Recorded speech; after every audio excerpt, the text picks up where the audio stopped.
Welcome back to my YouTube channel. आज के इस वीडियो में हम 12th standard new syllabus Maharashtra board subject English Yuvak Bharati का यहाँ पर आज हम सब्जेक्ट इंग्लिश युवक भारती जो सभी लोगों को कॉमन है, आर्ट्स, कॉमर्स और साइंस, ठीक है। आप कोई भी स्ट्रीम में हो, आपके लिए इंग्लिश की जो टेक्स्ट बुक है वो सेम है। तो आज हम यहाँ पर फिगर ऑफ स्पीच स्टडी करने वाले हैं 2.4 हैव यू अर्न टुमारो। ये जो पोएम है आपकी, हर एक लाइन की मैं आपको फिगर ऑफ स्पीच बताने वाली हूँ।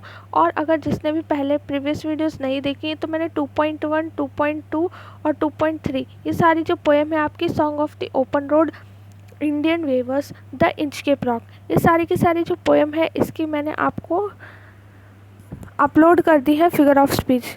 तो अपलोड कर दी है मैंने फिगर ऑफ स्पीच सारी की सारी पोएम्स की। तो जिसने नहीं देखी है, लिंक आपको डिस्क्रिप्शन बॉक्स में मिल जाएगा, आप देख सकते हैं। और अगर वीडियो अच्छी लगती है तो प्लीज़ वीडियो को लाइक ज़रूर करना, शेयर करना अपने फ्रेंड्स के साथ, और चैनल को सब्सक्राइब करके बेल नोटिफिकेशन को ऑल पर सेलेक्ट कर लेना, ताकि फ्यूचर में जितने भी मैं आपके लिए इंपॉर्टेंट वीडियोस बनाती हूँ तो सबसे पहले नोटिफिकेशन आपको पहुँचेगा। तो चलिए शुरू करते हैं आज का ये वीडियो। फर्स्ट यहाँ पर लाइन देखिए क्या है, is anybody happier because you passed his way. First ये लाइन है और इसकी जो फिगर ऑफ स्पीच है वो है मेटाफर। मेटाफर इसलिए है क्योंकि यहाँ पर जो है आप देख सकते हैं कि इनडायरेक्ट कंपैरिजन हो रहा है बिटवीन टू यहाँ पर वर्ड्स देखिए, passing his way and interaction with someone. इनके बीच में क्या हो रहा है, ये जो है इनडायरेक्ट कंपैरिजन हो रहा है। इनडायरेक्ट कंपैरिजन मैंने पहले भी आपको बताया था, जब इनडायरेक्ट कंपैरिजन होता है तो हम जो फिगर ऑफ स्पीच है वो है मेटाफर। मेटाफर लिखते हैं क्योंकि ये फिगर ऑफ स्पीच में क्या होता है, इनडायरेक्टली कंपैरिजन होता है। यहाँ पर इनडायरेक्टली कंपैरिजन बिटवीन हो रहा है passing his way and interaction with someone. तो ये क्या है, यहाँ पर इनडायरेक्ट कंपैरिजन करने की कोशिश की जा रही है और ये इनडायरेक्ट कंपैरिजन है, इसलिए फिगर ऑफ स्पीच है मेटाफर। नेक्स्ट लाइन है, this day is almost over and it's toiling time is through. तो ये जो लाइन है इसकी जो फिगर ऑफ स्पीच है वो है पर्सोनिफिकेशन। पर्सोनिफिकेशन इसलिए है क्योंकि time has been given the quality of toiling means hard work. यहाँ पर मैंने टॉयलिंग का जो है आपके लिए मीनिंग भी लिखकर बताया है, टेक्स्ट बुक के अंदर भी यही मीनिंग है सेम, हार्ड वर्क। टॉयलिंग का मतलब होता है हार्ड वर्क, ठीक है। तो यहाँ पर टाइम को जो है एक क्वालिटी दी गई है, ये आप बोल सकते हैं ह्यूमन की क्वालिटी और एनिमेट क्वालिटी, ठीक है। तो ये एक क्वालिटी है जो दी गई है कि टाइम कैसा हो गया है, टॉयलिंग टाइम, मतलब उसको क्वालिटी दी गई है टॉयलिंग की। तो ये जो है लाइन, इसकी फिगर ऑफ स्पीच निकल कर आती है पर्सोनिफिकेशन। नेक्स्ट लाइन है, ये सेम लाइन की एक और फिगर ऑफ स्पीच है। ये सेम जो लाइन है, this day is almost over and it's toiling time is through. तो इसकी एक और फिगर ऑफ स्पीच है वो है टोटोलॉजी। यहाँ पर क्या होता है, टोटोलॉजी के अंदर सेम मीनिंग जो होते हैं वर्ड्स के वो एक ही लाइन में आते हैं। मतलब दो वर्ड्स ऐसे आते हैं जिनकी सेम मीनिंग होती है, ऑलमोस्ट सेम मीनिंग होती है दोनों भी वर्ड्स की। Two words having the same meaning, the word over and through. यहाँ पर मैंने आपको बताया है ये जो वर्ड हैं देख सकते हैं आप, ओवर एंड थ्रू, इन दोनों की जो है सेम मीनिंग है। कैसी मीनिंग है, सेम मीनिंग है, इसलिए हमने फिगर ऑफ स्पीच लिखा है टोटोलॉजी, ठीक है। तो जब एक लाइन के अंदर दो वर्ड्स ऐसे आते हैं जिनकी सेम मीनिंग होती है तो हम लिखते हैं टोटोलॉजी, ओवर एंड थ्रू, ठीक है। तो इसकी जो है मीनिंग सेम है, इसलिए हम लिखेंगे टोटोलॉजी। नेक्स्ट लाइन है, is there anyone to utter now a kindly word of you. ये जो फिगर ऑफ स्पीच है इसकी इन्वर्जन है, क्योंकि यहाँ पर ये जो लाइन है ना, is there anyone to utter now a kindly word of you, ये जो लाइन है ये अरेंज नहीं करी गई है एक करेक्ट प्रोज ऑर्डर में, और ये जो वर्ड्स हैं इनको अरेंज किया गया है पोएटिक इफेक्ट देने के लिए, ठीक है। तो हम लिखेंगे इन्वर्जन। नेक्स्ट लाइन है, can you say tonight in parting with the days that slipping fast. अब ये जो लाइन है इसकी जो फिगर ऑफ स्पीच है वो है पर्सोनिफिकेशन, क्योंकि यहाँ पर आप देखो पर्सोनिफिकेशन इसलिए है क्योंकि जो डेज को एक ह्यूमन क्वालिटी दी गई है, और आप एनिमेट क्वालिटी भी बोल सकते हैं और एनिमल क्वालिटी भी बोल सकते हैं, ठीक है। Animate quality, animal quality, human quality, ये सभी चीज़ें सेम होती है। तो एक क्वालिटी दी गई है स्लिपिंग फास्ट, ठीक है। तो ये जो है इसलिए हम क्या लिखेंगे, figure of speech personification. The days has been given the human quality or animal or animate quality slipping fast. Next line है that you helped a single brother of the many that you passed. Repetition ये line की figure of speech है, क्योंकि यहाँ पर देख सकते हैं दैट ये जो वर्ड है ये रिपीट किया गया है। देखो लाइन के अंदर that you helped a singer brother of many that you past, तो यहाँ पर 2 बार आ रहा है, एक लाइन में 2 बार रिपीट हो रहा है एक वर्ड, तो हम लिखेंगे रिपीटेशन। क्या लिखेंगे हम? रेपिटेशन। तो हम लिखेंगे repetition the word that has been repeated. ये जो वर्ड है ना दैट, इसको आप क्या करेंगे ऐसे इन्वर्टेड कॉमास में लिखेंगे, ठीक है। इन्वर्टेड कॉमास यहाँ पर लगा देना दैट जो वर्ड है उसके ऊपर और लिख देना the word that has been repeated for the poetic effect.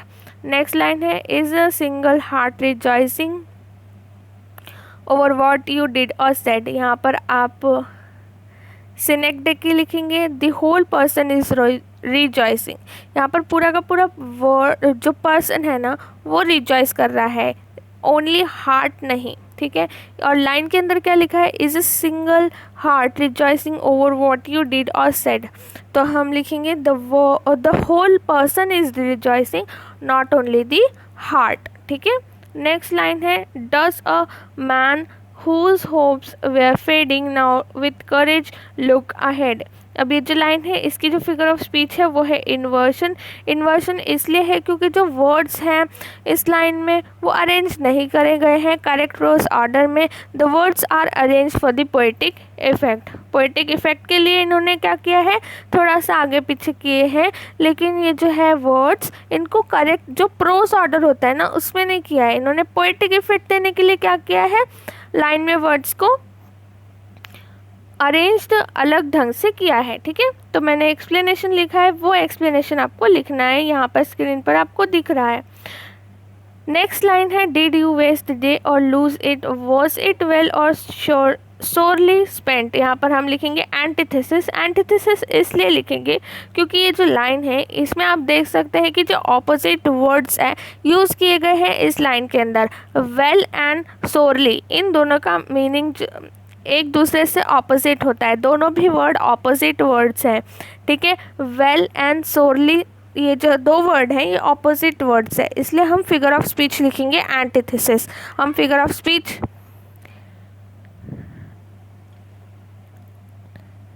Same line है और इसकी एक और फिगर ऑफ स्पीच है टोटोलॉजी। टोटोलॉजी का क्या मतलब होता है मैंने आपको बहुत बार बताया। देखो टोटोलॉजी मतलब एक लाइन में 2 वर्ड्स ऐसे आते हैं जिसकी सेम मीनिंग होती है, 2 वर्ड्स ऐसे आते हैं जिनकी सेम मीनिंग होती है। अब यहाँ पर आप देख सकते हैं इस लाइन के अंदर वेस्ट और लूज ये 2 वर्ड को अंडरलाइन आप कर सकते हैं। ये 2 जो वर्ड है ना इनकी सेम मीनिंग है। इनकी कैसी मीनिंग है? सेम मीनिंग है।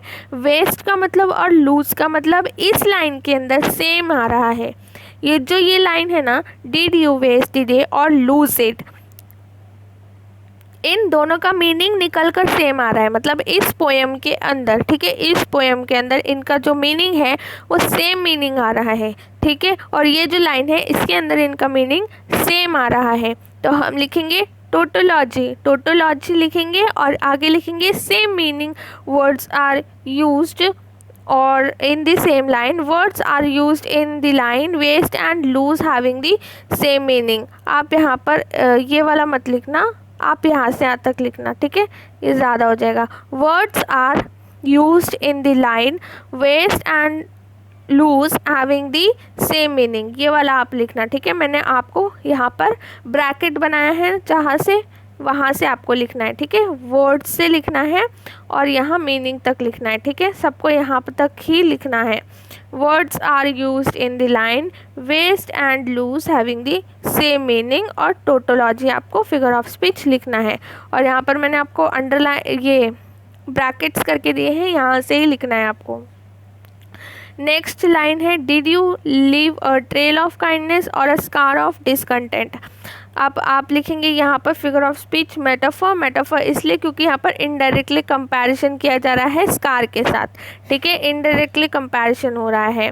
नेक्स्ट लाइन है you have one more tomorrow by the work you did today. यहाँ पर आप लिखेंगे फिगर ऑफ स्पीच है एंटीथेसिस, क्योंकि टुमारो एंड टुडे जो है वो ऑपोजिट वर्ड्स हैं। कैसे वर्ड्स हैं? ऑपोजिट वर्ड्स हैं, इसलिए हम लिखेंगे एंटीथेसिस। फिगर ऑफ स्पीच क्या होगी? Antithesis. Tomorrow and today are the opposite words used in the same line. यहाँ पर देखो टुमारो एंड टुडे एक ही लाइन में आ रहा है और ये दोनों ऑपोजिट वर्ड्स हैं, इसलिए हम फिगर ऑफ स्पीच लिखेंगे एंटीथेसिस। और यहाँ पर हमारी पूरी पोएम की हर एक लाइन की हमारी फिगर ऑफ स्पीच हो जाती है पूरी। और मिलते हैं हम नेक्स्ट वीडियो के अंदर। नेक्स्ट वीडियो के अंदर नेक्स्ट पोएम डिस्कस करने वाले हैं, तो मिलते हैं नेक्स्ट वीडियो के अंदर। Thank you so much for watching. और अगर अच्छी लगती है तो वीडियो लाइक कर देना और अपने फ्रेंड्स के साथ ज़रूर शेयर करना वीडियो को।